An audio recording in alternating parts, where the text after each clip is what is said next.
Uh, so now what I'm going to do is spend the next 45 minutes or so talking about not the whole CTSI, but some selected elements of the Clinical and Translational Science Institute. Because if I talked about everything that the workers do here, it would be very superficial with all those things. So I'm just going to talk about 3 or 4 elements and focus a little bit on those. So I'll first start with a brief overview of the CTSI. And then I'm going to talk about clinical and translational science versus clinical and translational research. This is a new emphasis of NCATS, and in fact, if you look at speeding translation and so forth, that's translational science. Then I'm going to talk about health disparities in Buffalo and a little bit about the Igniting Hope Conference Series, and then plans for the future of that conference and how things have grown from that conference. And then I'm going to talk a little bit about health literacy and the CTSI Plain Language Initiative, because following this, we're going to have a panel of experts on health literacy and plain language. And what I'm going to do is kind of set the base of where we are and to give basic information. And you're going to hear some very innovative things about health literacy in the panel from experts. And then I'll end with kind of a 5-year vision of where we're going and where we'd like to be in 5 years. So I like to start because we have all these acronyms and all these terms that even those of us, people who've been here for a long time, have trouble getting it straight. And I think of the CTSI, the Clinical Translational Science Institute, of 3 elements, 3 broad elements. One is this building, the Clinical and Translational Research Center, built in 2012. In fact, Dr. Michael Kane is here and was instrumental in the design and the building of this building. The Clinical and Translational Science Award, the CTSA grant, and the associated strong and robust institutional support that we have associated with that grant. And every time I talk about the CTSI, I recognize how fortunate we are to have the strong institutional support. And then finally, the Buffalo Translational Consortium, which is a partnership of 20 institutions that has evolved since we started and is going to evolve in the next year or so in terms of expanding and so forth. So the 20 institutions include the 5 health sciences schools of University at Buffalo. And we have a particular strength at UB of having these 5 health sciences represented. School of Medicine, Dental Medicine, Nursing, Public Health, and Pharmacy. Then we have our valued clinical partners, 5 of them. The practice plan of the School of Medicine, the UBMD practices. The Kaleida Health System, the largest health system in Buffalo, Roswell Park Comprehensive Cancer Center, Erie County Medical Center, our safety net hospital, and then the Buffalo VA Medical Center. We have 5 institutes, all located or at least headquartered on the Buffalo Niagara Medical Campus, which bring specific expertise and resources toward our mission in the CTSI. And then we have community partners. And so, as I say, things are evolving, and one's evolved already. I want to leave them here, both of them here. The Population Health Collaborative has merged with Healthy Link, which is actually, I think, going to be a very positive thing. And the Population Health Collaborative focused on health disparities and the social determinants of health, which is one of our areas of emphasis. And then Healthy Link is the RIO, Regional Health Information Organization, which has an enormous amount of data from the whole region. And so Healthy Link is going to invest and commit to addressing and incorporating data that informs about the social determinants of health, which is one of the things we need to do, I think, to head towards health equity. And then you see the other important community partners. And I'm going to talk a little bit more about the Buffalo Center for Health Equity as well. So by way of review, we were first funded in 2015, and then the grant was refunded or renewed in January 1 of 2020, and it goes on until the end of 2024 for that 5 years. So we are, as Dr. Roseman said, actively writing our renewal right now, which is due in January of 2024. and many people in this room are actively involved in that process. I want to spend a few minutes now on the concept of translational research and translational science. I think some of our investigators in our hub understand this, and for more than a few, it's a new concept. And the reason to emphasize it is because NCATS, in a sense, and nationally, it's an area of emphasis. And one way to think of why the importance of it, if we look at the translational pipeline, let's think about a new drug. It's a new molecule that's identified as a new drug, and how long it takes for that drug or molecule to get FDA approval is an average of 14 years and an average of $2 billion. Incredibly long, incredibly non-cost efficient, and way too expensive. Most of the molecules that start here fail. And so the concept of translational science is to identify the bottlenecks and study the bottlenecks and study solutions to those bottlenecks to reduce that pipeline, to bring more treatments to all people, as NCATS outlined.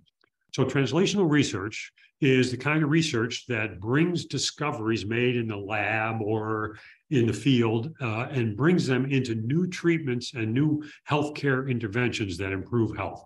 So I've been doing translational research for decades. It wasn't really called translational research maybe 20 or 30 years ago, or it wasn't a widely used term. And that's what many of our investigators do. Translational science is different in that it is a field of investigation of understanding that pipeline, the principles in each step along that translational process, and then developing and testing ways to expedite that research process and the time it takes to bring new healthcare interventions to treatment for patients. What I tell our researchers is who haven't really done that kind of research or that kind of work is that you've been doing it all along, because the successful researchers have addressed problems all along the way, and they've figured out their problems all along the way. They haven't done it in such a rigorous way where they've said, this one works, this doesn't work. They've sort of done it through trial and error and through experience. And so in a way, our researchers are doing translational science as part of their translational research. That's how I think of it anyway. That's a paper on the bottom by the inaugural director of NCATS, Chris Austin, is an excellent discussion of these principles, of the translational science principles. I'm going to show you a couple of examples, and this is sometimes these are instructive. So a translational research question is a new drug for the treatment of hypertension superior than the standard of care? Okay. Then a related translational science question would be, what are the barriers to recruiting a representative population to clinical trials for the treatment of hypertension, given the reality that participants in clinical trials in the US include less than 10% underrepresented minorities? So the way we've been doing trials really doesn't assess our new treatments in our population. So a study might compare two different recruitment strategies, and then the endpoints would be to look at the demographics of the people who you recruit into the trial. It's also worth mentioning that 75% of clinical trials fail because they don't hit their recruitment goals. So working on ways to more effectively and more successfully recruit to clinical trials is clearly a translational science issue. Here's a data-based example. A translational research question: is a new drug effective in delaying the onset of dementia in people with Alzheimer's disease? Recognizing that people with low income are very much underrepresented in trials with Alzheimer's disease. So the translational science question would be, to what extent does discrimination by algorithm contribute to underrepresentation of populations with adverse social determinants of health? So the point is, some scheduling algorithms encourage double booking for people who have low income, or the people who have characteristics that they're going to miss appointments. So rather than lower the barrier for people who have trouble getting to these appointments, you just kick them out and, fill those slots with people who are able to show up. So a translational science trial then might be analyze the algorithms used by different clinical trial management systems. We use Encore. Full disclosure, I don't know what the algorithm looks like in Encore. I'm not sure anyone does in terms of scheduling when you get down to this level of detail. And you could conduct a trial of Alzheimer's disease in which participants are randomized into two groups using scheduled managed using different algorithms. And then assess the endpoints of recruitment and the retention of participants related to demographics and income. Some of these trials are a bit of an oversimplification. You can see all kinds of problems with recruitment strategies. Some people are exposed to multiple recruitment strategies, but the principle is you want to design trials to help you figure out what works and what doesn't work, and that's rigorous translational science. So our CTSI has been doing translational science all along. Many of our cores, it's what they do. It's really helping our researchers and providing expertise to our researchers to speed translation and to facilitate their research. And reviewing our publications that come from our cores from 2020 to present. So there are a lot of translational research publications for sure. Excuse me, but these are some that I would interpret, at least, and our faculty would interpret as translational science. And I'll show you a couple of examples. So our informatics group, for example, has expertise in NLP, natural language processing. So those first two are new software or new applications, actually, to better use data, one for processing order steps, one for clinical decision support. So that NLP, if you want to think about it, that the method that they have developed, the new method, is disease agnostic. So, that is a streamlining that is applicable to many projects and to many trials, for example. And then our informatics team, Peter Elkin and Naveed Shah, who was in the informatics core at the time, were instrumental in helping with the National COVID Cohort Collaborative, which is a 7 million patient collaborative put together by the CTSA registry, I should say, or not registry. What's the term they use? It's data on 7 million people with COVID. Incredibly valuable, and multiple high impact studies have come from that, and it's openly available to anyone in our core to use as well. That's translational science, creating something like that generated multiple high impact studies to inform decisions about the pandemic. Here's our ontologists. We have a strong ontology here, and they developed a community-based clinical trial ontology. Very important in terms of being able to look at data from community-based clinical trials. Our team science core, so this is Dr. Katja Noyes and Liz Benkert, and team developed a very good way to track interdisciplinary research productivity with already existing institutional databases. So to try and do that, to look at who's working as teams, who's working individually, can be a very labor-intensive undertaking. And so what they have done is develop a way that this can be tracked using publications, grants, and so forth that every institution tracks. And a couple of observations that they also made, and as part of developing that new tool, is that in our hub over the past 5 years, there's been an increase in interdisciplinary research based on grants with investigators from different disciplines, and also that departments with more interdisciplinary research had more funding. So suggesting, again, you can't say cause and effect, but suggesting that interdisciplinary research was contributed to the increase in funding. And that's another generalizable tool that we can use in translational science and translational research.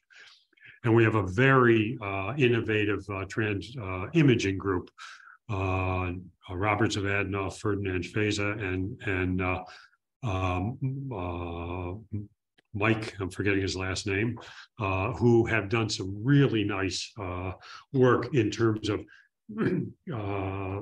analyzing MRI, particularly brain MRI, in terms of interpreting lots of MRIs and lots of different diseases. So those are some examples of the translational science work that is being done in our various cores. So I want to repeat our vision, which I meant to put it in the beginning and put it now. I think instead of duplicating and moving, I must have just moved it.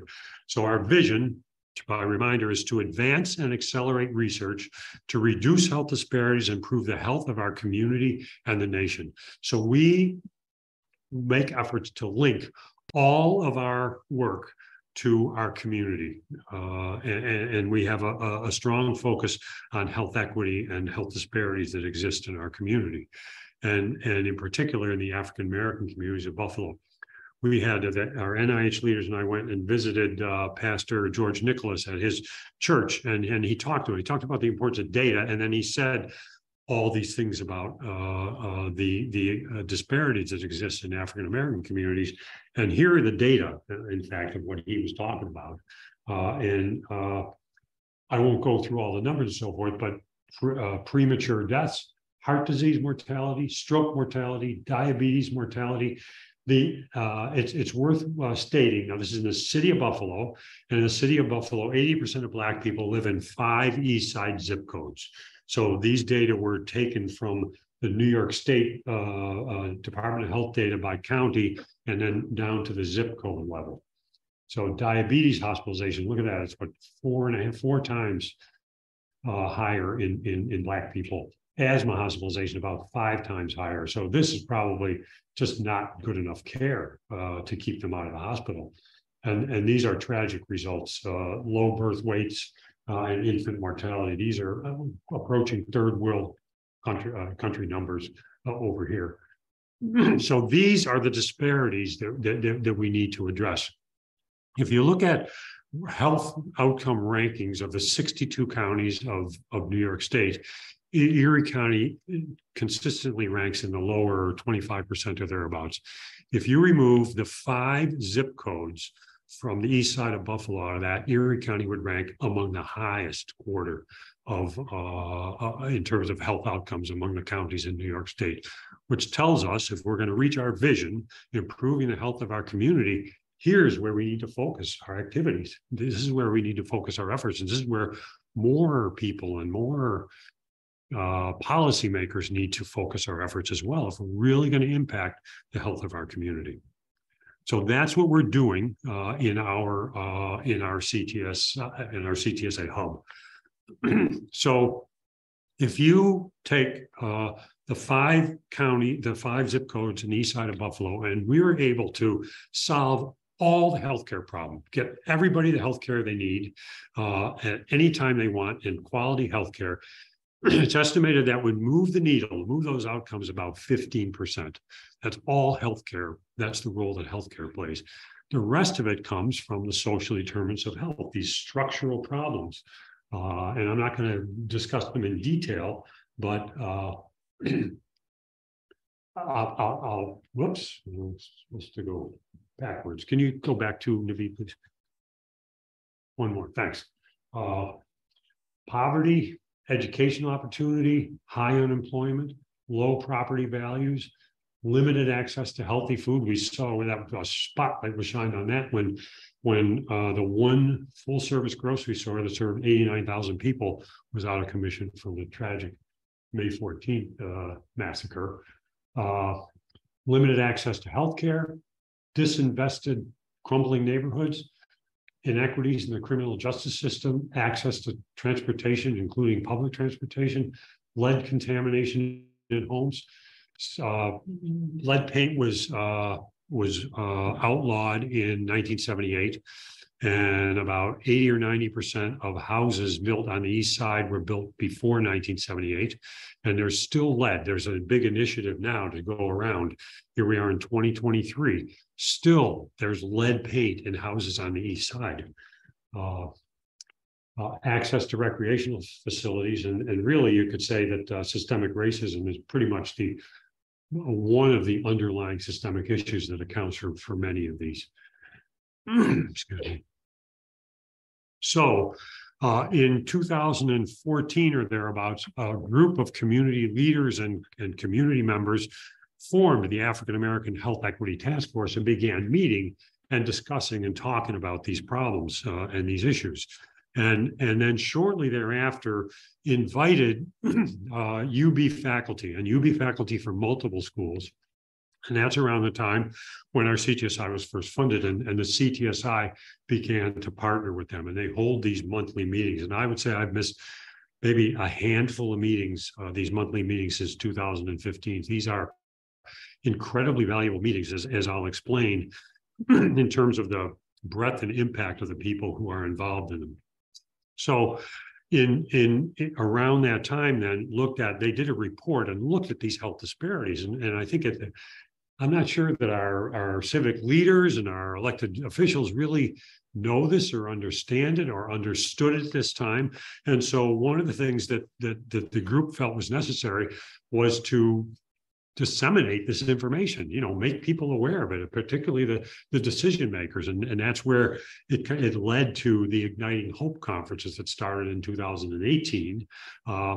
And where, each year about 300 people come to that conference, where we have national speakers and then breakout groups.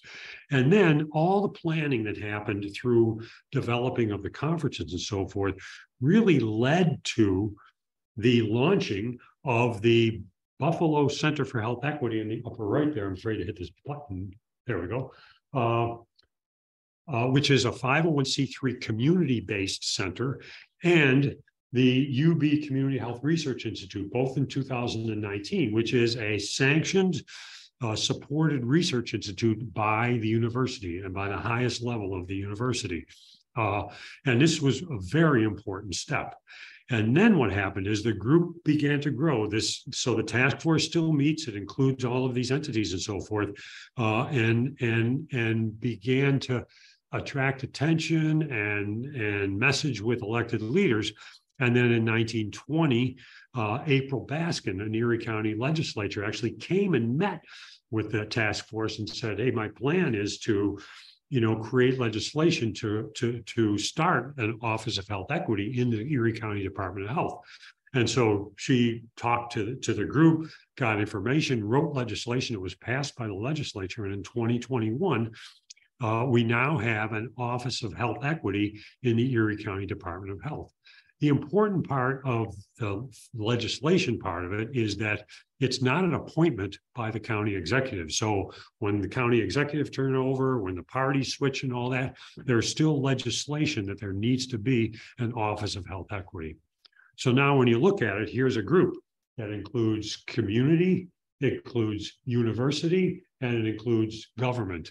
And it has very broad reach and increasing influence. And so this is what we're hoping to be able to influence and change policy and address some of these systemic issues that account for the social determinants of health.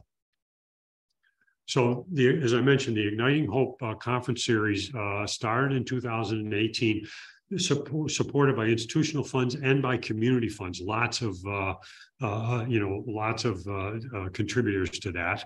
You see the titles of them. And then we were fortunate to get an R13 conference grant that supported the last 3 years. And I will publicly recognize Dr. Roseman and Dr. Doyle, who were really instrumental in us with a vision and with getting with that grant and with helping us with that grant.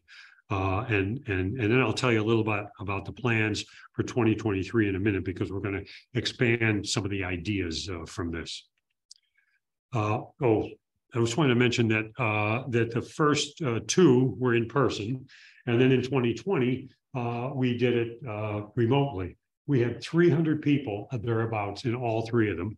And now people are expecting this conference every year. And these have been in the 275 to 300 range. This one was kind of a combination in-person remote, and this one was as well, but largely remote.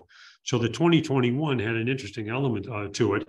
This is the time, if you remember, in the summer, we're just kind of, is it okay to go out, sort of getting over the pandemic. So we had an outdoor event in the evening on Friday, and it was a 2-mile walk in the community along Michigan Avenue. And there were 183 people who did it, and there was a program afterwards. There were talks and entertainment and tables and that sort of thing. And then the next day was a fully remote conference in the Jacobs School. In fact, all 5 conferences except the 2020, which is totally remote. Well, actually, 2021, the academic part was remote. So those 2 were held remotely, and the others were in the M&T auditorium in the Jacobs School.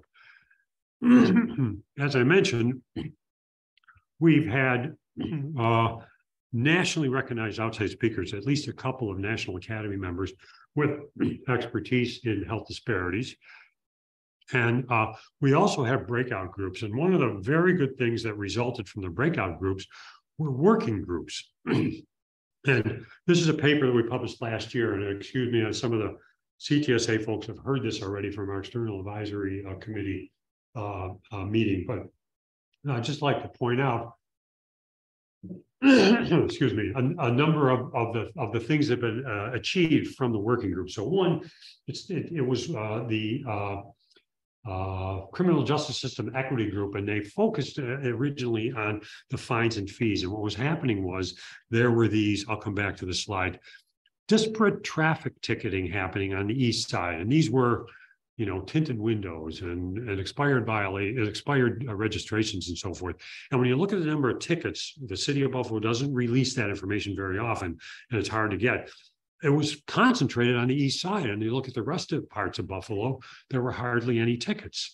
And what the problem with that is, if you get 2 or 3 unpaid tickets, then you get your license suspended. So there were these disproportionate license suspensions in the east side, creating this cycle of debt and punishment from low-income communities who can't pay these fees.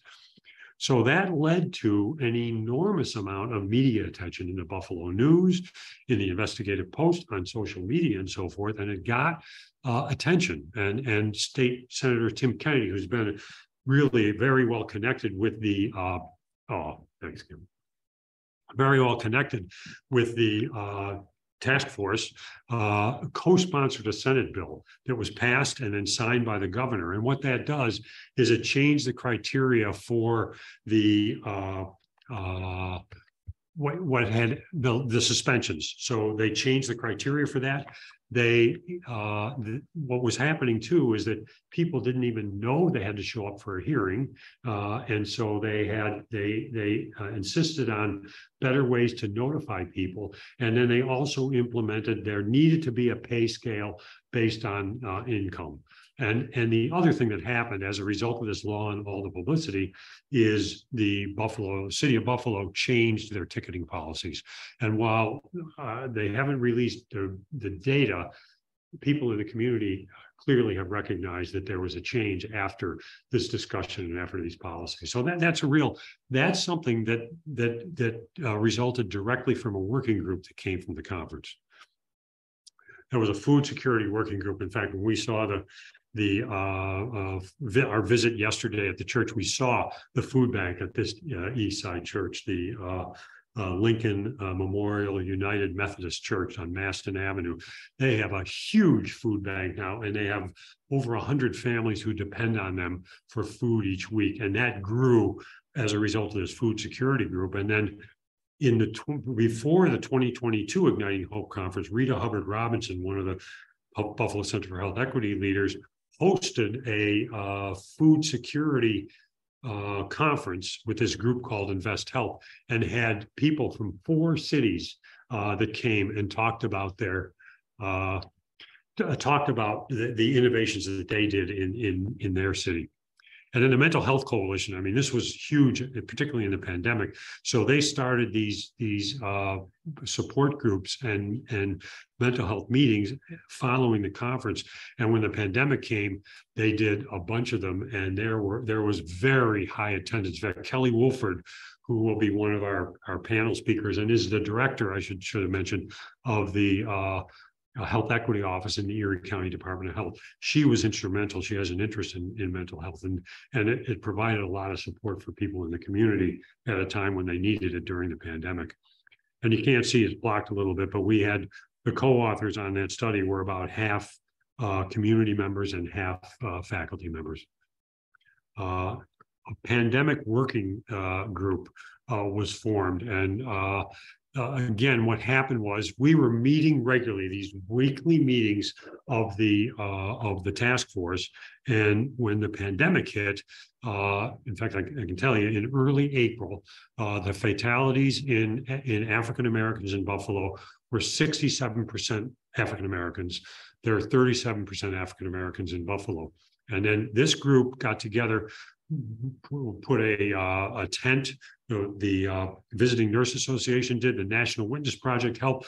They called people, they connected them with food, with information about the pandemic. There was so much information gap at that time. It was the beginning of the pandemic, brought them PPE and so forth.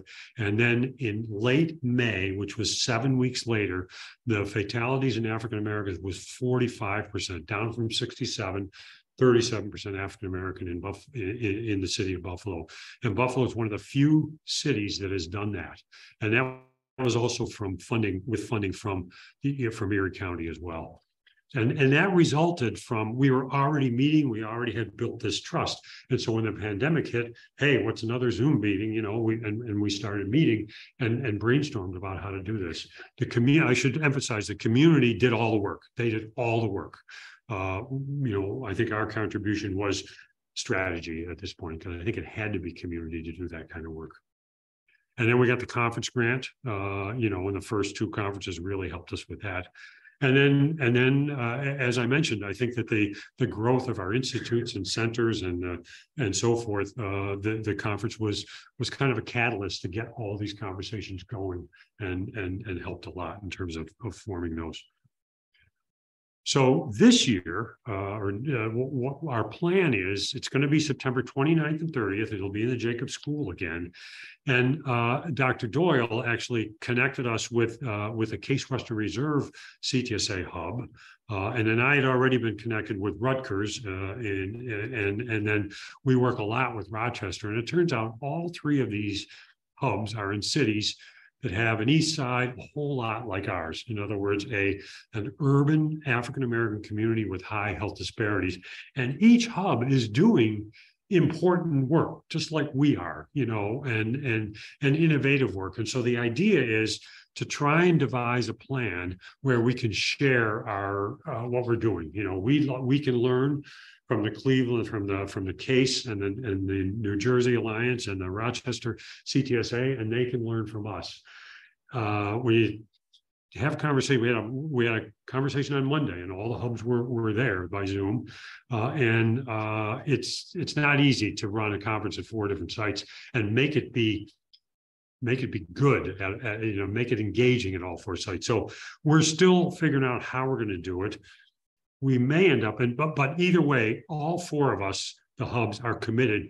We're going to work together. This is a great opportunity for us to benefit from one another's experience and share some of the innovations that we have. So this is a nice way also for us to share some of the things that we're doing in Buffalo as well. Last few minutes, then, I'm going to talk about health literacy. And just some very basic things to start with is 41% of adults in the US have basic or below basic literacy skills. Only about 5% of people over the age of 65 are proficient in health literacy. Many research participants don't really understand the concepts to participate in clinical research. I mean, even the people who are participating. I mean, all I have to do is read one consent form, and there's no mystery about that.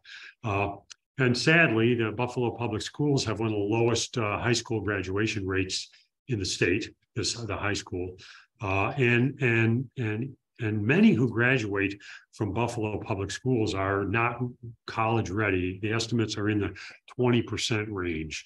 And we hear it from the community partners that the students are not competitive to get into good colleges. And then some of them, when they get in, just don't do well. So, that's the educational opportunity disparity that we need to address.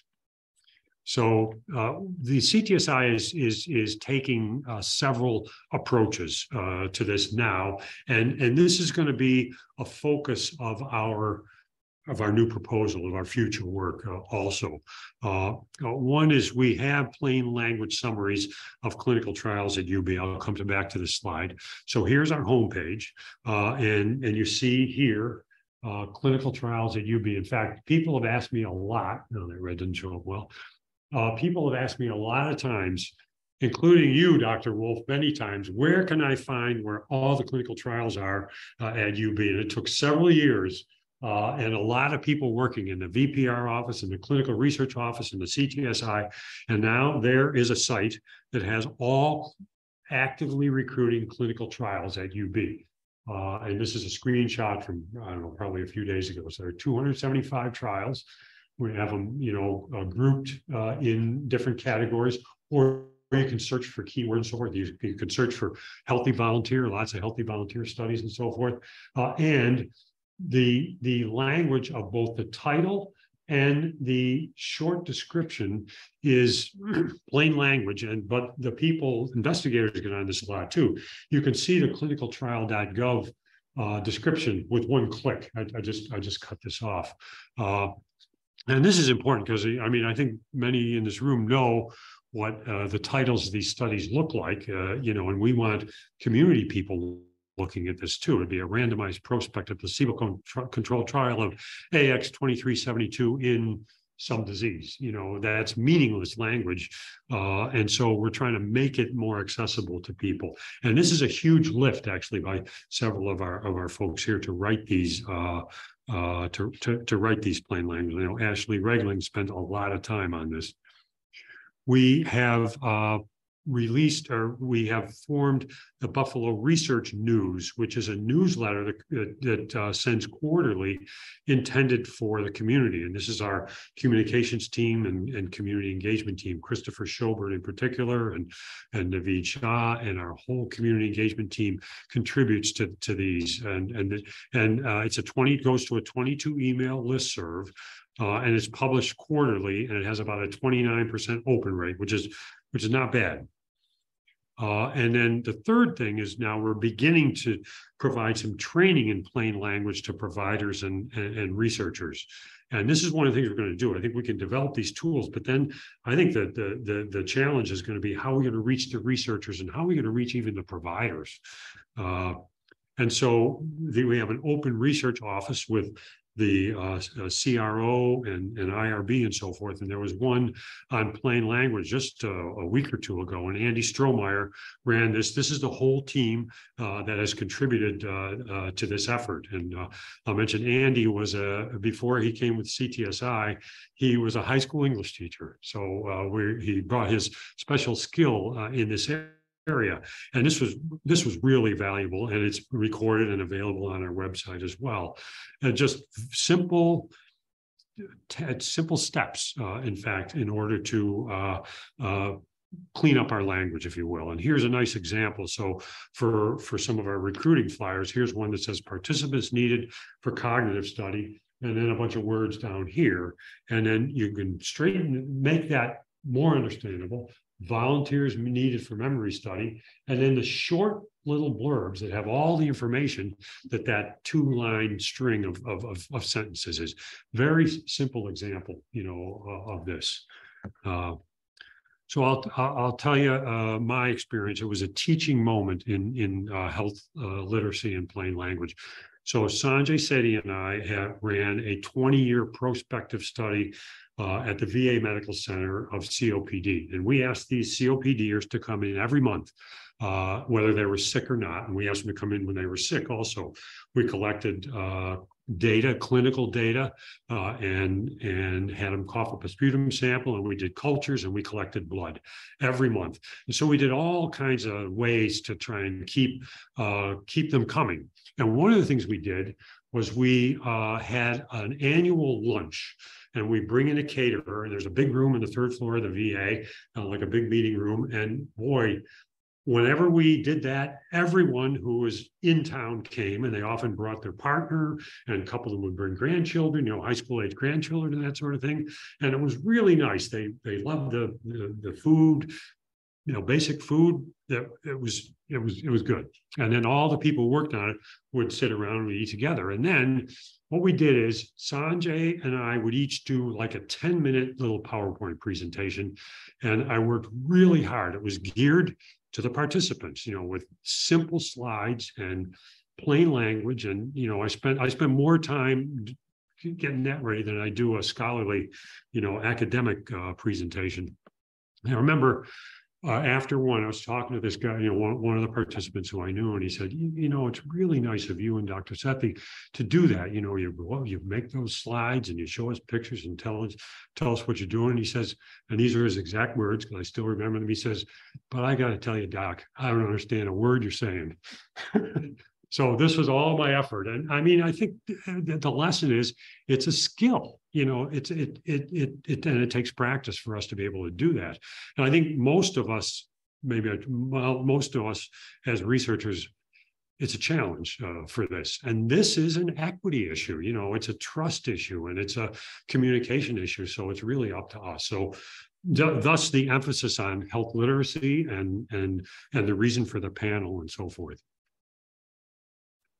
And so a couple of other things that we're going to do is the group is developing a toolkit in plain language, and then we're going to figure out how to do community cafes. We talked a little bit with our community partners. In other words, ask community centers, churches, and so forth, would they like for us to come and talk about whatever they want to talk about? They have people in their congregation with diabetes.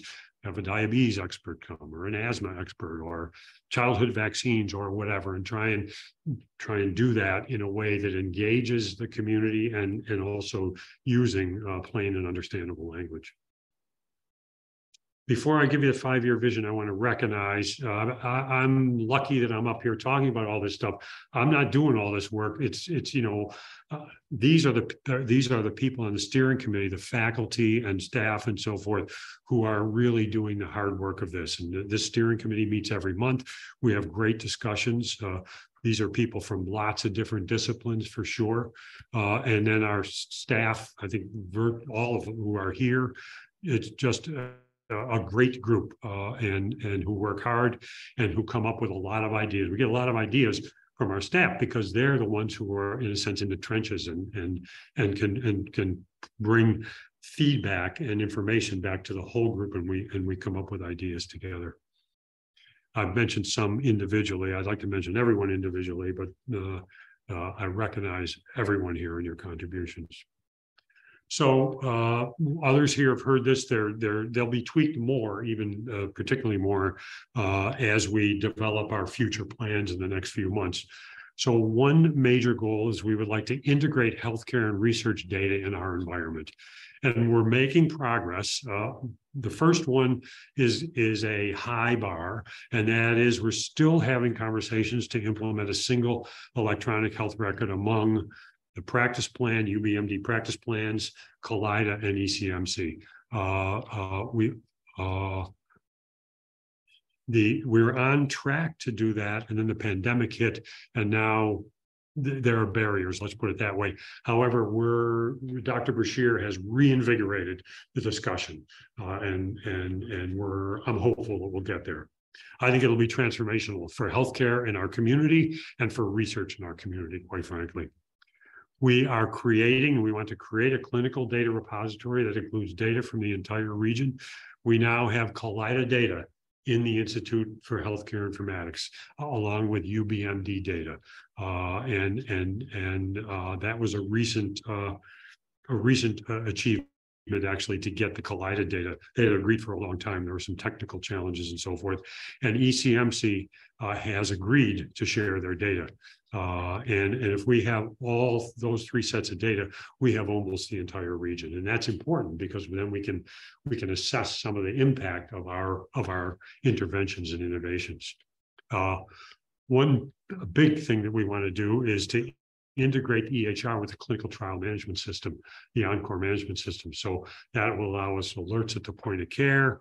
In other words, a provider would get an alert that the patient they're seeing is eligible for a trial, and it would make it easy for the provider to link that person with the coordinator of that study. In order for us to engage our providers who are seeing patients every 15 minutes or every half hour, we need to make it easy for them, and that's a way to make it easy. And then we can begin to put clinical trial information into patient portals so people who are interested can actually have direct information. Very important is linking the social determinants of health with the EHR data. And I told you about how Healthy Link is beginning to do that, and we need to do that in our EHR. Some places are beginning to do that. It's not easy, and there are challenges, but it will allow our providers to actually treat patients and manage patients in the context of their lives instead of managing diabetes, looking at glucose levels and hemoglobin A1C. We need to do that in order to improve healthcare. And then our informatics team is continuing to develop tools to integrate diverse data sets. I think they're particularly strong in that, including clinical data, imaging data, genomic data, and social determinants of health data. Second big goal is to expand and grow our clinical and translational research and increase clinical trials. We want to enhance streamlining of processes. We've done some. Collectively, many people have done that, and we still have opportunity to improve on that. We want to increase and diversify recruitment in clinical trials. We're going to expand our recruitment toolkit, which is extensive and very valuable and widely used. We're close to establishing a COVID recovery center, which will be an excellent clinical trial opportunity, particularly for long COVID, which is quite prevalent in our communities. We're going to increase our engagement in national consortia, and I think having our clinical data repository expanded is going to help that a lot. And we are in, as I think most people here have heard, that I have the opportunity to recruit new faculty based on UB being named as a flagship university in the SUNY system. So there are new tenure track faculty lines, and we're going to we're going to diversify our faculty, and we're going to recruit clinical and translational researchers. Quite frankly, I think that's going to be the most important thing for increasing the number of our clinical trials. The other things we're looking at to do is a big thing is to integrate or partner with Great Lakes Integrated Network, GLIN, which is a group of practices of about 170,000 people, and they're affiliated with Collida, and we met with Paul Shields, the CEO of GLIN, and he is very enthusiastic about us partnering where we can bring clinical trials to community-based practices, which we haven't done very much of, and they're a part of the healthy intent part of Cerner that Collida is, so we should have access to their data as well. Finally, we want to strengthen and expand our community partnerships and collaborations. One of the biggest messages I hear from our community partners is, how is this study going to benefit the community? I think sometimes we as academic researchers don't think that way. We think, how can we get the New England Journal paper? How can we get the next grant? We got to think about how our research can actually benefit our community. And we're going to expand and leverage community engagement studios. We're going to engage community members from beginning to end, continue to support community partnership development seed grants, and then disseminate the plain language tools. That communication is very important in terms of increasing our community partnerships. And then finally, we're going to launch, we're in the discussions of it, a dissemination and implementation core. Ranjit Singh, Katya Noyes, John Canty, all have excellent expertise in dissemination and implementation. If you want to think of it, the way I think of it is that 14-year translational pipeline. Let's say you found the drug, the hypertension drug. It's better than standard of care. Everybody should be using it. It could take another 10 years before it gets into practice. That's dissemination and implementation, and that's needs to be sped up. Let's put it that way. And that's what the dissemination implementation core will do. And I will stop